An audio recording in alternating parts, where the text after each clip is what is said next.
बिस्मिल्लाहिर्रहमानिर्रहीम। Dear students, अस्सलामु अलैकुम। हम लोग नेक्स्ट टॉपिक की तरफ चलते हैं। इस चैप्टर में जो अब आपने अगला टॉपिक करना है वो है force on a charge in uniform magnetic field. वो जो बहुत इंटरेस्टिंग है, बहुत क्लासिक किस्म के एमसीक्यूज डेवलप किए जा सकते हैं। एक ऐसा टॉपिक जिसमें बहुत ज़्यादा वर्सटैलिटी है। जब हम कहते हैं ना कि वर्सटैलिटी है, उसका मतलब ये होता है कि इसमें से कोई एमसीक्यू में एक जिद्दत देना या एक डिफरेंट तरीके का एमसीक्यू प्रोड्यूस करना वो कोई मुश्किल काम नहीं होता। यानी बड़े मज़े से, बड़े आराम से इसमें से एमसीक्यू डेवलप किए जा सकते हैं। आज क्योंकि एमसीक्यू बहुत ज़्यादा इसमें से डेवलप किए जा सकते हैं, तो बच्चों हम सिर्फ आज एक ही टॉपिक करेंगे और उसके मैं कोशिश करूंगा ऑलमोस्ट सारे के सारे एस्पेक्ट्स जो आपके एग्जाम में आ सकते हैं, हम उन सारे एस्पेक्ट्स को आज डिस्कस करेंगे कि इस टॉपिक से एमसीक्यू किस किस तरीके से पूछा जा सकता है। तो बच्चों उसी तरीके से क्विकली हम एफएससी को रिवाइज करते हैं और फिर आ जाते हैं अपने एंट्री टेस्ट की तरफ और देखते हैं किस तरीके के एमसीक्यू इसमें से डेवलप किए जा सकते हैं। बुनियादी तौर पर जब हम किसी भी चार्ज के ऊपर फोर्स कैलकुलेट करना चाहते हैं कि हमारे पास सपोज एक रॉड है जिसकी लेंथ L है, A इसका क्रॉस सेक्शनल एरिया है। इस रॉड में ये ढेर सारे चार्ज हैं जो इस डायरेक्शन में मूव कर रहे हैं। बच्चों हम कैलकुलेट करना चाहते हैं एक सिंगल चार्ज के ऊपर फोर्स। तो आपको पता है कि डिवीजन का एक बड़ा सिंपल सा रूल होता है कि अगर आपको टोटल मालूम हो और आपने एक का कैलकुलेट करना हो तो हम क्या करते हैं कि उनको डिवाइड कर लेते हैं। अब अगर हम ये देखें, क्या हमें इन तमाम चार्जेस की फोर्स अगर हमें मालूम है कि इन तमाम चार्जेस पर कितनी फोर्स एक्ट करती है और हम एक चार्ज की फोर्स डिटरमाइन करना चाहते हैं, तो बच्चों हमें सिंपली क्या करना है कि एक सिंगल चार्ज की फोर्स कैलकुलेट करने के लिए इस पूरी लेंथ में जितने चार्जेस हैं उन पर जितनी फोर्स एक्ट कर रही है उस फोर्स को टोटल नंबर ऑफ कैरियर से डिवाइड कर लेना है। अब इन तमाम चार्जेस पर कितनी फोर्स एक्ट करती है जो यहां से लेकर यहां तक प्रेजेंट है, ये बच्चों हम ऑलरेडी लास्ट लेक्चर में डिस्कस कर चुके हैं कि वो फोर्स किसके इक्वल होती है। बच्चों वो फोर्स होती है FL यानी IL क्रॉस B के, ये वाली फोर्स बच्चों जो हम लास्ट लेक्चर में डिस्कस कर चुके हैं। हाँ, हमें कैरियर डिटरमाइन करने हैं कि कैरियर कितने हैं। बच्चों कैरियर को कैलकुलेट करने के लिए हम एक टर्म इंट्रोड्यूस करते हैं जिसको कैरियर डेंसिटी बोलते हैं। अब आपको पता है डेंसिटी क्या होती है, ये किसी भी चीज का पर यूनिट लेंथ होती है अगर लीनियर डेंसिटी हो, पर यूनिट एरिया होती है अगर एरियल डेंसिटी हो, और पर यूनिट वॉल्यूम होती है अगर वॉल्यूमिक डेंसिटी हो। तो अगर हम कैरियर डेंसिटी को डिफाइन करें तो कैसे डिफाइन करेंगे, it is number of carrier per unit volume, कि इस रॉड के यूनिट वॉल्यूम में कितने कैरियर्स मौजूद है उसको डिफाइन किया जाता है N से। तो बच्चों यहां से वॉल्यूम ले लें कि वॉल्यूम कितना है इस रॉड का, क्योंकि सिलेंड्रिकल शेप है और बच्चों सिलेंडर का वॉल्यूम क्या होता है, cross sectional area into length, तो ये आ जाएगा। तो बच्चों कैरियर्स यहां से NaL आ जाते हैं। कैरियर्स का ये वाला फार्मूला यहां सब्स्टिट्यूट कर दें और FL जो हमने लास्ट टॉपिक में कैलकुलेट की थी उसको कर दें, तो ये हमारे पास रिलेशन आ जाता है। इसके बाद कुछ मैथमेटिकल स्टेप्स बुक में सॉल्व हैं बच्चों, वो करने की जरूरत नहीं है। जस्ट आपने इसके बाद एक करंट की वैल्यू सब्स्टिट्यूट करनी है, कुछ कैलकुलेशंस करनी है और हमारे पास फाइनल रिलेशन आ जाता है कि सिंगल चार्ज पर जो फोर्स एक्ट करती है वो बन जाती है QV क्रॉस B। यानी आपको तीन चीजें रिक्वायर होती हैं। आपको चाहिए होता है चार्ज। अब यहां पर ही पहला एमसीक्यू ये ध्यान में रखिएगा कि न्यूट्रल ऑब्जेक्ट के ऊपर मैग्नेटिक फोर्स एक्ट नहीं करती, यानी न्यूट्रॉन पर या एटम्स हो, न्यूट्रल एटम्स होते हैं, अगर वो मैग्नेटिक फील्ड में मूव कर रहे हैं तो उन पर फोर्स एक्ट नहीं करेगी, क्योंकि मैग्नेटिक फोर्स के लिए चार्ज का होना शर्त है। V स्पीड है। फिर यहां पर एक एमसीक्यू, स्टैटिक ऑब्जेक्ट्स चाहे वो चार्ज ही क्यों ना हो, स्टैटिक चार्ज पार्टिकल्स के ऊपर भी मैग्नेटिक फोर्स एक्ट नहीं करती। अब बच्चों यहां पर एक चीज ये ज़हन में रखिएगा कि अगर ये क्वेश्चन आ जाता है कि अगर एक स्टैटिक चार्ज मैग्नेट के दो पोल्स के दरमियान रखा है, फॉर एग्जांपल जैसे ये मैग्नेट है और ये स्टैटिक चार्जेस अगर रखे हैं तो ये किस तरफ मूव करेंगे। आमतौर पर बच्चा क्या करता है, ये कह देता है कि चार्ज अगर पॉजिटिव होगा तो N नेगेटिव है उसको अट्रैक्ट कर लेगा, याद रखिएगा मैंने लास्ट लेक्चर में बताया था N और S पोल्स हैं, ये मैग्नेट के पोल्स होते हैं, इन पे कोई चार्ज नहीं होता। तो अगर चार्ज स्टैटिक भी होगा, स्टैटिक चार्ज होगा, ठीक है, तो अगर ये चार्ज स्टैटिक होगा दो पोल्स के दरमियान, तो याद रखिए ये किसी भी डायरेक्शन में मूव नहीं करेगा, क्योंकि मैग्नेटिक फोर्स सिर्फ मूविंग चार्ज पार्टिकल्स पर एक्ट करती है, अदरवाइज ये एक्ट नहीं करती। और तीसरी चीज लाजमी बात है जिसका होना शर्त है, वो है मैग्नेटिक फील्ड, कि ये चार्जेस किसी एक्सटर्नल मैग्नेटिक फील्ड में रखे गए हों। जिस तरीके से बच्चों यहाँ पर ये मैंने मैग्नेटिक फील्ड ड्रॉ की है कि ये डायरेक्शन है मैग्नेटिक फील्ड की, इस डायरेक्शन में चार्ज इसमें मूव कर रहा था, और यही डायरेक्शन जो स्पीड की होती है बच्चों, यही डायरेक्शन करंट की भी होती है। अब V क्रॉस B, आपको पता है कि क्रॉस प्रोडक्ट का जो रिजल्टेंट होता है वो हमेशा V और B के परपेंडिकुलर होता है, यानी जिस प्लेन में V और B यानी स्पीड और वेलोसिटी और मैग्नेटिक फील्ड जिस डायरेक्शन में या जिस प्लेन में लाई करेंगे, ये जो फोर्स एक्ट करेगी चार्ज के ऊपर बच्चों, ये क्या होगी, ये उसके परपेंडिकुलर एक्ट करेगी। अब अगर हम इस फोर्स की डायरेक्शन डिटरमाइन करना चाहते हैं तो बच्चों फिर आपको पता है कि वो राइट हैंड रूल से डिटरमाइन की जाती। राइट हैंड रूल मैं लास्ट लेक्चर में भी एक्सप्लेन किया था कि किस तरीके से करते हैं। उसके लिए हम फर्स्ट वेक्टर की डायरेक्शन में थंब करते हैं, अंगूठा, सेकंड वेक्टर की डायरेक्शन में फिंगर्स को पॉइंट आउट करते हैं और हाथ को इरेक्ट रखते हैं। कुछ बच्चे इस तरीके से कर रहे होते हैं कार्ल, और माशाल्लाह जिस वक्त वो यूं घर में बैठ के कर रहे होते हैं और कोई उनको देख रहा हो तो वैसे ही सोचते हैं हमारे बच्चे को पता नहीं क्या कोई चुड़ैल चिमट गई है या क्या हो गया कि ये हाथ को क्या क्या कर रहा है। सो बहरहाल फर्स्ट वेक्टर की डायरेक्शन में थंब, सेकंड वेक्टर की डायरेक्शन में फिंगर और हाथ इरेक्ट रखना है। अब बच्चों जैसे यहाँ पर अगर हम ये फोर्स की डायरेक्शन डिटरमाइन करना चाहें कि इस चार्ज पर जो इस डायरेक्शन में मूव कर रहा है ये मैग्नेटिक फील्ड है, फोर्स किस तरफ एक्ट करेगी जी, तो राइट हैंड रूल यूज कीजिए।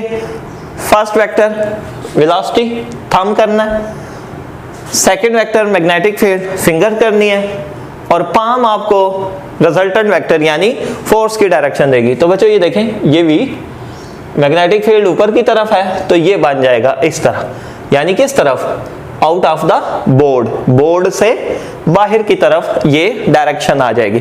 बच्चों अगर चार्ज माइनस होगा, इलेक्ट्रॉन होगा, तो फिर आप राइट हैंड रूल लगा लें, जो डायरेक्शन आएगी उसको उल्टा दें एक। और दूसरा वही तरीका है जो बच्चों मैंने एक्सप्लेन किया था कि फर्ज करें अगर ये चार्ज नेगेटिव है, माइनस है, तो फिर आपने क्या करना है, फिर आप राइट हैंड रूल यूज करने के बजाय लेफ्ट हैंड रूल यूज कर लें कि वेलोसिटी की डायरेक्शन में अपना थंब कर दें, मैग्नेटिक फील्ड की डायरेक्शन में फिंगर पॉइंट आउट कर लें, तो डायरेक्ट आपके पास डायरेक्शन आ जाएगी फोर्स में, फोर्स की। और ये इसलिए बच्चों कहता हूँ लेफ्ट हैंड याद कर लें, क्योंकि वहां पर फिर ये लास्ट स्टेप के अंदर के राइट हैंड रूल से डायरेक्शन कैलकुलेट करके या निकाल कर उसको उल्टाना बच्चे भूलते हैं। फिर भूल तो खैर ये भी सकते हैं कि नेगेटिव के लिए लेफ्ट हैंड यूज करना है, लेकिन बहरहाल क्योंकि इसमें थोड़ी सिमेट्री है कि पॉजिटिव के लिए राइट हैंड और नेगेटिव के लिए लेफ्ट हैंड रूल यूज करना है, उसमें ये होता है कि डायरेक्शन को उल्टाना नहीं पड़ता। यानी लेफ्ट हैंड जब आप यूज करते हैं जो डायरेक्शन आती है वही उसकी एक्चुअल डायरेक्शन है। बच्चों सबसे ज्यादा जो चीज आपको इसमें मैटर करेगी वो होगी डायरेक्शन। डायरेक्शन बहुत ज्यादा मैटर करती है, और आमतौर पर डायग्राम बेस्ड क्वेश्चन आ रहा है। डायग्राम बेस्ड क्वेश्चन होता है, आपको कोई डायग्राम गिवन होगी और ज्यादातर यही होता है कि आपने डायरेक्शन डिटरमाइन करनी होती है। चले बच्चों जी आ जाए अब एमसीक्यूज की तरफ। मैं एमसीक्यू आपके सामने जब बोलूंगा ना, आपने काम करना है, आपने वीडियो को पॉज करना है वहां, और पॉज करने के बाद पहले खुद सॉल्व करना है और फिर मुझे चलाना है आगे, ठीक। तो जब मैं कह दूं कि बच्चों वीडियो पॉज कर दे तो आप पॉज करके सॉल्व करना शुरू कर देगा, लेकिन मुझे पहले एक्सप्लेन कर लेने देना। ये ना यहीं पॉज करके तो बैठ के सोच रहे हो कि सर ने पता नहीं एमसीक्यू क्या बनाया होगा। पहले स्टेटमेंट सुननी है, फिर मैं कहूंगा पॉज कर दे, फिर पॉज करके आपने सॉल्व करना है।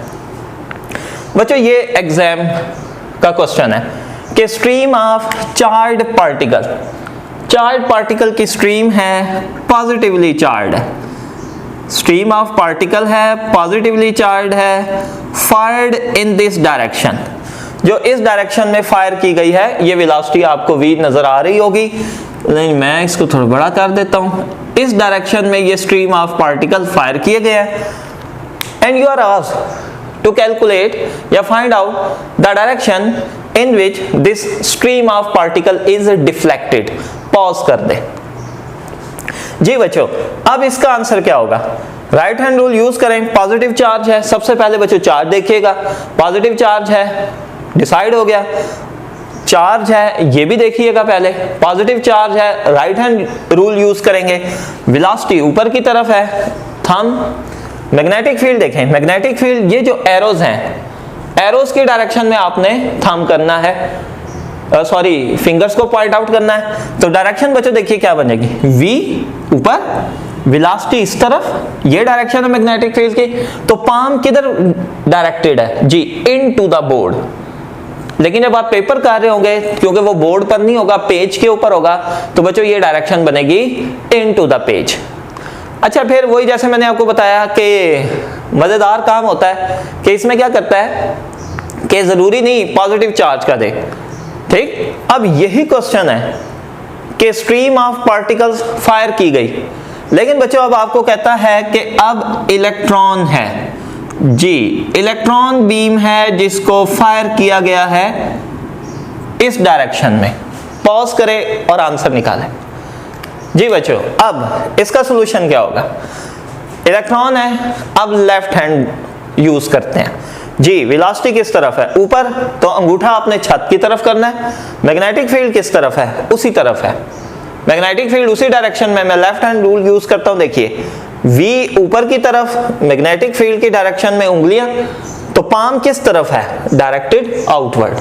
तो ये डायरेक्शन बन जाएगी out of the page, page से बाहर की तरफ। बच्चों ये दो एस्पेक्ट्स डिस्कस हो चुके हैं, ये एस्पेक्ट नहीं आया, ये मैं खुद सोचता हूं समटाइम, हम खुद से जनरेट करते हैं कि ये भी तो आ सकता है। इसी तरह अगर आप सोचेंगे तो आपके लिए भी ये बड़ा मजेदार होगा। सपोज आपको ये वाला क्वेश्चन दे दिया जाता है और आपसे कहा जाता है find out the direction in which the positive charge is deflected. Pause करके कर सकते हैं, कर ले, नहीं तो समझ ले जी। अब बच्चा यहां क्या देखता है, वायर है, करंट पास कर रहा है, पॉजिटिव चार्ज है, इस डायरेक्शन में फायर हुआ है। वो कहता है मैग्नेटिक फील्ड ही कोई नहीं है, मैग्नेटिक फील्ड नहीं होगी, क्या होगा जी, B 0 है, फोर्स 0। बच्चा सीधा सा जवाब देगा कि चार्ज आकर वायर को टक्कर मार देगा। क्यों? डिफ्लेक्ट तो होगा नहीं किसी तरफ। लेकिन बच्चों बुनियादी तौर पर ये टॉपिक मिक्स है जो हमारा प्रीवियस लेक्चर था उसके साथ, यानी दो टॉपिक्स का कॉम्बिनेशन बन जाता है। कैसे? हमने पढ़ा था किसी भी वायर में से जब करंट पास करता है तो उसके सराउंडिंग में मैग्नेटिक फील्ड प्रोड्यूस होती है। तो याद रखिएगा अगर करंट कैरिंग वायर है ये मैग्नेटिक फील्ड प्रोड्यूस करेगी। और वो किस तरह डिटरमाइन करते थे, याद होगा, राइट हैंड रूल से जी। करंट ऊपर की तरफ है तो इस तरीके से आपने वायर को सेंटर में रखना है, ठीक, और अपने फिंगर्स को कर्ल करना है। तो बच्चों क्या होगा अब जी, अब यहां पर जो डायरेक्शन मैंने बताया था फिंगर की डायरेक्शन देखनी होती है। कुछ बच्चे माशाल्लाह बहुत जबरदस्त ब्रिलियंट फिजिसिस्ट होते हैं, वो यूं करते हैं, उंगलियां इधर जा रही हैं लेकिन दूसरी साइड से बाहर आ रही हैं, वो लेते हैं अंगूठा, उंगलियों को इधर से इन कर देते हैं, अंगूठे को इधर से इन कर देते हैं। उसे क्या होता है, इधर भी मैग्नेटिक फील्ड अंदर की तरफ आ जाती है, इधर भी अंदर आ जाती है। मेहरबानी करके इस तरह के काम ना कीजिएगा, फिंगर्स को लेना है सिर्फ कि यहां फिंगर इन है तो दूसरी साइड से घूमकर आउट होगी। मतलब यहां जो मैग्नेटिक फील्ड की डायरेक्शन होगी बच्चों वो इनटू द बोर्ड होगी और दूसरी साइड पे डायरेक्शन जो है वो आउट होगी। उसको मैं नहीं ले रहा जी। अब इसको पॉज करें फिर और सॉल्व करें तो डायरेक्शन जी क्या आ जाती है जी। आई होप कि अब आपने राइट हैंड रूल को समझ लिया होगा। करेंगे अब वेलोसिटी किधर है बच्चों, अब ये डायरेक्शन है वेलोसिटी की जी, इस डायरेक्शन में वेलोसिटी है जो चार्ज पार्टिकल ट्रेवल कर रहा है। मैग्नेटिक फील्ड किधर है, इनटू द बोर्ड। अब राइट हैंड रूल यूज करना ये मानी रखता है। जब magnetic field into the board हो ना, फिर आप अपने हाथ को इस तरह करें जैसे किसी के को पेट में नहीं देना होता, इस तरह बोर्ड की तरफ करें आप इनटू द के लिए जी। वेलोसिटी इस तरफ है बच्चों, अंगूठा आपने इधर कर लेना है, और मैग्नेटिक फील्ड की तरह इनटू द बोर्ड, अंदर की तरफ है जी। तो ये बच्चों डायरेक्शन किधर बन रही है जी, वेरी गुड। ये वेलोसिटी इस तरफ है, magnetic field into the board है, वेलोसिटी मैग्नेटिक फील्ड पाम किधर बच्चों आ रही है जी, इट इज डायरेक्टेड डाउनवर्ड, ये डाउनवर्ड है इसकी डायरेक्शन। अच्छा, अब पॉसिबिलिटीज क्या हो सकती हैं स्टेटमेंट के अंदर, क्या क्या डायरेक्शन आपको दे सकता है स्टेटमेंट में, आपको डायरेक्शन दे सकता है डाउनवर्ड भी कह सकता है और बॉटम ऑफ द पेज भी कह सकता है, डाउनवर्ड भी और बॉटम ऑफ द पेज, क्योंकि आपके पास ये पेज है, ये पेज का राइट है, ये पेज का लेफ्ट है, ये टॉप ऑफ द पेज है और ये बॉटम ऑफ द पेज है। तो याद रखिएगा ये डाउनवर्ड भी वर्ड हो सकता है और bottom of the page, into the board नहीं, ये ख्याल कीजिएगा, ठीक। तो बच्चों ये डायरेक्शन होगी फोर्स की। अच्छा, अब फिर इस एमसीक्यू को करें, लेकिन अब एक चीज चेंज कर दें, वो क्या, अब हम इसको नेगेटिव चार्ज ले लें कि ये इलेक्ट्रॉन है जो इस तरफ से ट्रेवल करता हुआ आ रहा है जी। अब इसके ऊपर हम लेफ्ट हैंड रूल यूज करेंगे, क्योंकि यहां तो करंट वही है, करंट वही है, तो फिर मैग्नेटिक फील्ड की डायरेक्शन तो चेंज नहीं होगी। लेकिन अगर इलेक्ट्रॉन इस तरफ से आ रहा है तो अब नेगेटिव चार्ज है, तो बच्चों अब हम इसके लिए लेफ्ट हैंड रूल यूज करेंगे जी। वेलोसिटी इस तरफ, ये जरा मंगता स्टाइल बनेगा थोड़ा सा जी, ये velocity magnetic field into the board, अंदर की तरफ, तो पाम अब किधर है, ऊपर की तरफ है जी। तो इसकी जो ऑप्शंस में फिर आपको करेक्ट ऑप्शन मिलेगी वो मिल जाएगी जी, ऊपर की तरफ अपवर्ड भी आ सकता है और टॉप ऑफ द पेज भी हो सकता है, कि पेज के टॉप की तरफ, कि पेज का जो टॉप है उसकी तरफ इसकी डायरेक्शन हो सकती है। अच्छा बच्चों, इसके बाद फिर मजीद आप लोगों ने और एमसीक्यू करना है और वो होगा कि अगर करंट इलेक्ट्रॉनिक हो, अब ये मैं आपको होम टास्क के तौर पर दे रहा हूं कि अगर करंट इलेक्ट्रॉनिक हो, फिर आपने देखना है कि यहां से पॉजिटिव चार्ज आता है वो किस तरफ डिफ्लेक्ट होगा और अगर नेगेटिव चार्ज आता है वो किस तरफ डिफ्लेक्ट होगा। ले जी, अब बड़े मजे की एक चीज, सम टाइम मेरे अपने स्टूडेंट कहा करते थे कि सर क्या यकीन मानिए जो एमसीक्यू कहीं से मिल जाता है वो तो कर लेते हैं, जो आप सोच के देते हैं वो हमें बड़ा पिंच करते हैं। अब स्टूडेंट बच्चे मेंटली प्रिपेयर है, क्वेश्चन आएगा, स्पीड गिवन होगी, मैग्नेटिक फील्ड गिवन होगी, फोर्स कैलकुलेट करनी है, राइट हैंड रूल लगा के हम मालूम कर लेंगे। अब अगर एग्जामिनर एक शरारत कर दे, शरारत क्या, मैग्नेटिक फील्ड की डायरेक्शन पूछ ले, फोर्स की दे दे, अभी तक तो फोर्स की मालूम करते रहे ना, स्पीड और मैग्नेटिक फील्ड गिवन थी। अब सोचें कि स्पीड दे दे और फोर्स दे दे और के मैग्नेटिक फील्ड बताएं। फॉर एग्जांपल मैंने बच्चों दो एमसीक्यू लिखे हैं यहाँ पर, एमसीक्यू नंबर 1, एमसीक्यू नंबर 2। पहले एमसीक्यू नंबर 1 करते हैं। सपोज वो आपको कहता है एक पॉजिटिव स्ट्रीम ऑफ पार्टिकल्स है, ये positively charge stream of particles है और इस तरह डिफ्लेक्ट हो रही है, किस ट्रैक पर, इस डायरेक्शन जी। तो ये डायरेक्शन आ गई किसकी, फोर्स की। जिधर डिफ्लेक्ट होती है बच्चों लाजमी बात है, चीजें अगर आप एक फुटबॉल को किक करते हैं तो वो उधर ही जाता है जिधर फोर्स लगती है। कॉमन सेंस है कि अगर चार्ज पार्टिकल नीचे की तरफ बॉटम ऑफ द पेज आया है, पेज के बॉटम की तरफ आया, तो यही डायरेक्शन है फोर्स की। और वेलोसिटी किस तरफ थी जी, वेलोसिटी इस तरफ थी। अब वो आपसे क्या पूछ रहा है, अब वो आपसे ये पूछ रहा है कि बताएं इस बॉक्स में मैग्नेटिक फील्ड की डायरेक्शन क्या होगी। जी बच्चों पॉज करें और निकालें। तो जी अब डायरेक्शन आ जाती है, क्या डायरेक्शन होगी बच्चों। अब आपको पता है राइट हैंड रूल जब हम यूज करते हैं तो हमें यह पता है कि थंब को हमने स्पीड वेलोसिटी की डायरेक्शन में करना होता है और फिंगर्स मैग्नेटिक फील्ड होती हैं। अब मैग्नेटिक फील्ड तो दी कोई नहीं, तो हमें फोर्स की गिवन है और पाम होती है फोर्स की डायरेक्शन में। तो अब हम यहाँ एक काम कर लेते हैं कि अब हम फिंगर्स को नहीं देखेंगे, वेलोसिटी की डायरेक्शन में थंब करेंगे, फोर्स की डायरेक्शन में पाम कर लेंगे। तो उंगलियां फिर जिस तरफ भी होंगी वही डायरेक्शन होगी मैग्नेटिक फील्ड की। जी ये देखिए, अब ये वेलोसिटी ऐसे और फोर्स नीचे। कुछ बच्चे ना ऐसे करेंगे, ऐसे मतलब तो फोर्स बाहर है, बाहर नहीं है, फोर्स नीचे है, ऐसे है फोर्स जी। तो ये देखें मैग्नेटिक फील्ड बच्चों किस तरफ बन रही है, ये बन जाएगी out of the page, page से बाहर के, जिधर आपकी उंगलियां होंगी वही डायरेक्शन होगी मैग्नेटिक फील्ड की, तो ये किधर आ जाएगी, आउट ऑफ द पेज। बच्चों यकीन मानिए बहुत खूबसूरत सेल्फी आएगी अगर आप इस क्वेश्चन को सॉल्व करते हुए लेंगे तो। लें जी, उसके बाद जो सेकंड है, एक रेड पार्टिकल शदीद गुस्से में मैग्नेटिक फील्ड में एंटर होता है और मुंह चूक के सीधा ही निकल जाता है, मुंह ही नहीं लगाता मैग्नेटिक फील्ड को जी। अब आपसे पूछा जाए मैग्नेटिक फील्ड की डायरेक्शन क्या होगी।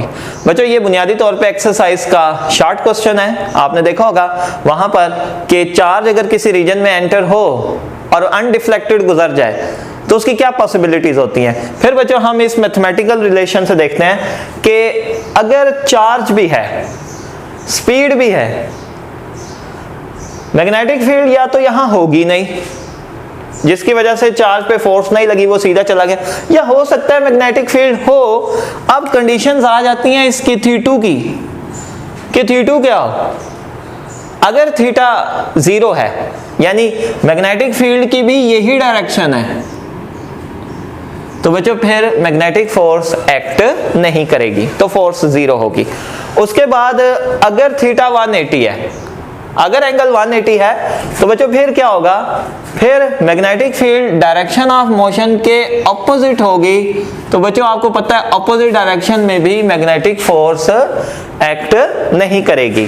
तो बच्चों ये भी ध्यान में रखिएगा कि ऐसा भी क्वेश्चन आ सकता है कि जिसमें डायरेक्शन ऑफ मोशन जो है किसी भी चार्ज पार्टिकल की, कि वो मैग्नेटिक फील्ड में से अनडिफ्लेक्टेड पास कर जाए, तो उसकी पॉसिबिलिटीज क्या होती हैं। पॉसिबिलिटीज ये हो सकती हैं कि अगर चार्ज है याद रखिएगा, फिर क्या होगी, फिर यही हो सकती है या वहां मैग्नेटिक फील्ड है ही नहीं, या चार्ज पार्टिकल की डायरेक्शन ऑफ मोशन के पैरेलल है, या फिर एंटी पैरेलल है। बच्चों इसके बाद फिर इसका फर्दर एक एस्पेक्ट आता है कि F = QVB sin थीटा। इसमें क्या हो सकता है, इसमें आपको फोर्स, अब ये न्यूमेरिक वैल्यू वाला क्वेश्चन होगा, आपको फोर्स दे सकता है, चार्ज स्पीड b पूछ ले, या QVF देकर b पूछे थीटा, यानी अब इनसे आपस में वो मैनिपुलेट कर सकता है, खेल सकता है कि चार बुनियादी तौर पर इसमें 1 2 3 4 5 चीजें हैं, तो कोई सी 4 चीजें गिवन करके और आपसे किसी दूसरे का पूछ ले कि वो कैसे डिटरमाइन की जा सकती हैं। इसकी बच्चों मैं अब आप लोगों के ऊपर छोड़ रहा हूं कि ये आप लोग इसको किसी बुक की, इवन राइस की बुक आपको कुछ अरसे में मिल जाएगी, वहां से आप इसके क्वेश्चंस लेके इसको सॉल्व कर सकते हैं। अच्छा, फिर ये एक एस्पेक्ट है, मैक्सिमम फोर्स क्या होती है। बच्चों मैक्सिमम फोर्स होगी जब एंगल 90 होता है, यानी चार्ज पार्टिकल मैग्नेटिक फील्ड में परपेंडिकुलर एंटर होता है, फिर एंगल 90 होगा, तो बच्चों फोर्स क्या बन जाएगी, फिर बन जाएगी QVB। तो मैक्सिमम फोर्स QVB होती है, तो ये अगर हम यहाँ सब्स्टिट्यूट कर दें कि QVB मैक्सिमम फोर्स है, तो ये एक रिलेशन बन जाता है। जैसे मैंने लास्ट टाइम आपको बताया था, एक MCQ वहां करवाया था, ऐसा ही एक MCQ यहां पर अगर आए कि फॉर व्हाट एंगल, किस एंगल पर चार्ज मैग्नेटिक फील्ड में एंटर हो और उस पर लगने वाली फोर्स मैक्सिमम फोर्स का हाफ हो, आधा हो, या 0.77 कह दे या 0.866 कह दे, तो फिर आप इसको कैसे डिटरमाइन करेंगे। जी बच्चों उसके लिए इक्वेशन लिखनी होती है कि जो फोर्स है वो, नहीं जी हम ले लेते जी बच्चों, तो अब हम इसकी इक्वेशन लिख लेते हैं कि फोर्स अगर 0.70 हो किसका, जी मैक्सिमम फोर्स का, अगर, तो हमें बताना है कि किस एंगल पर चार्ज पर लगने वाली फोर्स 0.70 का मैक्सिमम होती है। जी अब हम क्या करेंगे, वैल्यू इस इक्वेशन में सब्स्टिट्यूट कर दें कि ये 0.70 हमारे पास आ जाती है वैल्यू f की पूरी वैल्यू पुट कीजिएगा, ये ना इमोशनल होकर आप बस इतनी पुट करके तो छोड़ दें। तो बच्चों ये आप इसमें पुट दें, पुटने के बाद बाकी इक्वेशन लिखें। तो ये हमारे पास आ जाती है, हमारे पास बाकी इक्वेशन जी, ये पुटा कर बन गई, थी2 रह गया बच्चों जी। तो ये आ गया, इसको कैंसिल कर दें तो हमारे पास फाइनली आ जाता है साइन इनवर्स 0.70, ये एंगल आ जाता है। अब आपको पता होगा कि 0.707 1/√2 होता है, और टेबल बच्चों याद रखिएगा जो आपको करवाया था, 1/√2 साइन की किस वैल्यू पर होता है जी, 45 डिग्री पर होता है। तो बच्चों ये 45 डिग्री के ऊपर फोर्स जो होती है, अच्छा कुछ बच्चे माशाल्लाह बहुत ब्रिलियंट, जिन्हें मैं अक्सर कहता हूँ फिजिक्स में होते हैं, कि वो सोचते हैं कि 0.7 तो 0.5 से ज़्यादा है। अब ऑप्शन बीच में अगर 60 होती है ना, तो वो कहीं उसको टिक कर देते हैं। ये बड़ा इंटरेस्टिंग फैक्ट है कि फोर्स हाफ से डिफरेंट है, हाफ से डिफरेंट है, लेकिन एंगल 90 से क्या हुआ है, हाफ हुआ है, 45 हुआ है। बहरहाल ये साइन जो फंक्शन है उसकी इरेगुलरिटी की वजह से होता है, क्योंकि वो इक्वल चेंज नहीं होता, यानी हर 1 डिग्री के बाद उसमें एक जैसा चेंज नहीं आता। इस वजह से मैं अक्सर बच्चों को बात समझाता हूं कि साइन, कॉस या टेन, जो ये ट्रिग्नोमेट्रिक फंक्शन है, ये जिस इक्वेशन में भी आते हो ना, उस पे जुगाड़ नहीं लगाना कि जी आधा हो गया तो आप एंगल को भी आधा कर दें। इनको बच्चों हमेशा आपने सॉल्व करना होता है, और सॉल्व करने के बाद फिर आंसर निकालना होता है, फिर ही आपका एमसीक्यू ठीक होगा। जो बच्चे जुगाड़ लगाते हैं ना कि इधर आधा हुआ है इसको आधा कर दिया, उधर 1/4 हुआ है इसको 1/4, याद रखिएगा वो फिर इसमें नहीं चल पाते। फिजिक्स के लिए बहुत जरूरी होता है कि ट्रिग्नोमेट्रिक फंक्शन से रिलेटेड अगर आपका कोई एमसीक्यू क्वेश्चन है तो बच्चों उसको हमेशा सॉल्व कीजिएगा। थैंक यू बच्चों।